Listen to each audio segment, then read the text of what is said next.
Hello दोस्तों, स्वागत है नोट 360 के एक नए वीडियो में। तो आज के इस वीडियो में बात करने वाले हैं डू वाइल लूप के बारे में कि आप डू वाइल लूप का यूज़ कैसे कर सकते हो पीएचपी में।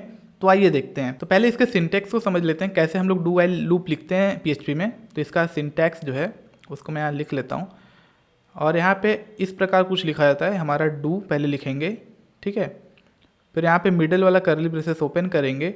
फिर यहाँ पे आपके जो कोड होंगे उसको यहाँ लिखेंगे, यहाँ पे हम लोग कोड लिखेंगे जो भी हमारा रहेगा। फिर उसके बाद इसको हम लोग क्लोज करेंगे। फिर हम लोग वाइल लिखेंगे यहाँ पे, वाइल। फिर हमारी जो कंडीशन होगी उसको लिखा जाएगा। तो कुछ इस प्रकार यहाँ पे डू वाइल लूप का यहाँ पे यूज़ किया जाता है। चलिए मैं आपको इसको एग्जांपल से समझाता हूँ। अब जैसे कि मान लो हम लोग जो वाइल लूप का यहाँ पे यूज़ करते हैं, तो हमारी जो कंडीशन चेक होने के बाद, यानी कि हमारी जो कंडीशन चेक हो जाती है उसके बाद हमारा जो कोड है वो एग्जीक्यूट होता है। लेकिन हमारा जो यहाँ पे डू वाइल लूप होता है उसमें पहले कोड एग्जीक्यूट होता है, फिर कंडीशन चेक होती है। यानी कि आपको इसका यूज़ तभी करना है जब आपको कोड पहले एग्जीक्यूट करना है, फिर उसके बाद कंडीशन चेक करनी है। तो उस केस में आप इसका यूज़ कर सकते हो। लाइक यहाँ पे जो भी आपको कोड लिखना है, यानी प्लस माइनस करना है, जो भी करना है, जो भी कंडीशन लगानी है, वो कंडीशन आप यहाँ पे ऊपर अप्लाई करोगे डू वाले में। फिर उसके बाद जो यहाँ पे दूसरी कंडीशन है, जो दूसरा प्रोग्राम होगा, कंडीशन है यहाँ पे रुकना है, लूप को यहाँ पे रोकना है या आगे कंटिन्यू करना है, वो यहाँ पे आप कंडीशन लिख सकते हो। चलिए इसको आपको एग्जाम्पल समझा दूँ ताकि आपको अच्छे समझ में आए। तो लास्ट वीडियो हम लोगों ने L3 तीसरा लेक्चर कवर किया था, तब हम लोग चौथा लेक्चर एक क्रिएट कर लेते हैं। मैं इसको VS कोड में ओपन कर लेता हूँ। ये देखो हमारा VS कोड ओपन हो चुका है। तो मैं यहाँ पे एक नई फाइल बना लेता हूँ, डू वाइल करके, doWhile.php। और यहाँ पे हम लोग PHP ओपन और PHP क्लोज कर लेते हैं पहले। ये देखो मैंने यहाँ ओपन क्लोज कर लिया और मैं इसको रन भी कर लेता हूँ एक बार। इसको हमने रन कर लिया, इसको क्लोज कर देते हैं और अब हम लोग यहाँ पे कोड लिखना चालू करते हैं। अब जैसे कि मैंने आपको इसका सिंटैक्स बताया, यहाँ पे आप डू लिखोगे, फिर उसके बाद मिडिल वाला कर्ली ब्रेसेस ओपन क्लोज करोगे, ठीक है। फिर उसके बाद आप यहाँ वाइल लिखोगे, वाइल। फिर आपकी जो यहाँ पे कंडीशन होगी, कंडीशन, आप यहाँ कंडीशन लिखोगे, फिर इसको क्लोज कर दोगे। तो कुछ इस प्रकार यहाँ पे आप डू वाइल लूप लिखते हो।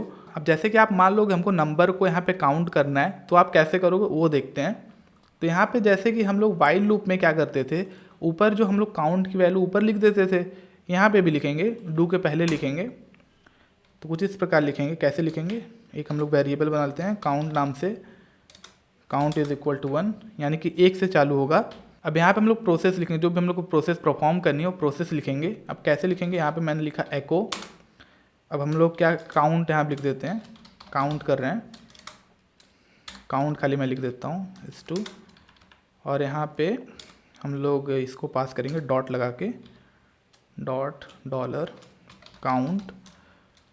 फिर उसके बाद हम लोग यहाँ पे BR लगा देंगे, नए लाइन से लिखे ताकि BR, इसको क्लोज कर दिया मैंने। तो मैंने इतना लिख दिया। अब यहाँ पे हम लोग को काउंट की वैल्यू को बढ़ाना पड़ेगा। तो काउंट की वैल्यू हम लोग यहाँ प्लस प्लस करेंगे, डॉलर काउंट की वैल्यू हम लोग प्लस प्लस करेंगे। ये देखो मैंने यहाँ प्लस प्लस कर दिया। अब हम लोग को काउंट की वैल्यू के लिए कंडीशन यहाँ पे लगानी पड़ेगी।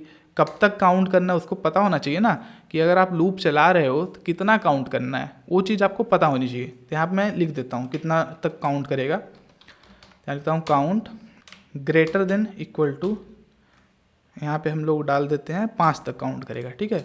अब ये 5 तक काउंट करके रुक जाएगा। चलिए इसको रन करके देखते हैं। इसको मैंने रिफ्रेश किया तो आप यहाँ देख सकते हो कि यहाँ पे इसने काउंट करके दिखा दिया। अब जैसे कि आप मान लो अगर आपकी कंडीशन ही गलत हो जाए तो ये क्या रन करेगा कि नहीं करेगा वो देखते हैं।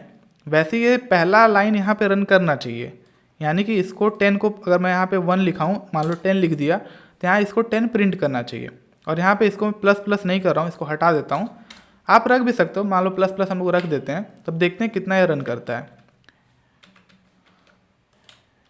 इसको मैंने रिफ्रेश किया तो आप देखो सिर्फ एक बार प्रिंट हुआ है।